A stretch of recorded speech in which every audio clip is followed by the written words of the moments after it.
hello friend welcome to my YouTube channel मैं राजाकर आपलोके চাইছে আরজেড কে টিউটোরিয়াল আজিৰ এই ভিডিওটোত আলোচনা কৰিম আপোনাৰ ওচৰত যদি 1 টকা আৰু 2 টকাৰ কইন আছে তেতিয়াহলে এই ভিডিওটো আপোনাৰ একান্ত জৰুৰী চাবৰ কাৰণে কিয়নো এই ভিডিওটোত এটা গুৰুত্বপূৰ্ণ ঘোষণা কৰা হৈছে কেন্দ্ৰীয় চৰকাৰৰ পৰা তো আহক চাইলো এই ভিডিওটোত কি কৈছে তাৰ আগতে আপোনাৰ ওচৰত এটা সৰু ৰিকুৱেষ্ট এতিয়ালৈকে যদি মোৰ চেনেলটো সাবস্ক্ৰাইব কৰা নাই প্লিজ সাবস্ক্ৰাইব কৰিব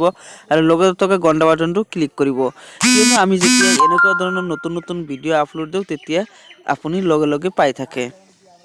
তো আহক ভিডিওটো স্টার্ট করো তাহক সব ইয়াত কি কোৱা হৈছে যে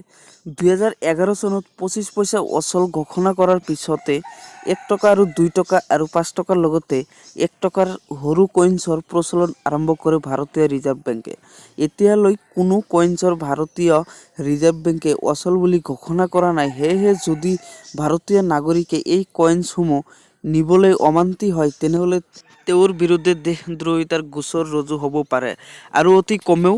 3 বছৰৰ জেল পৰ্যন্ত হ'ব পাৰে অভিযুক্তকৰ বিৰুদ্ধে কেনেকৈ ব্যৱস্থা ল'ব যদি কোনো ভাৰতীয় নাগৰিকে কেৱল সৰু 1 টকাৰ কইনছ নহয় ভাৰতীয় ৰিজাৰ্ভ বেংকৰ যিকোনো কইনছ ল'বলৈ অমান্তি হয় তেন্তে আপুনি লগে লগে আপোনাৰ ওচৰৰ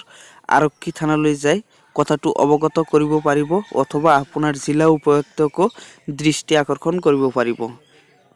তো ফ্ৰেন্ড আজিৰ ভিডিও ইমানেই আছিল সৰু এটা ইনফৰমেশন যদি ভাল লাগিছে তেতিয়াহলে লাইক কৰিব আৰু আপোনালোকৰ ফ্ৰেণ্ডৰ লগত এতিয়াই শেয়াৰ কৰি দিয়ক কাৰণ আপোনাৰ এটা শ্বেয়াৰে আপোনাৰ আন দুজন ফ্ৰেণ্ডৰ যাতে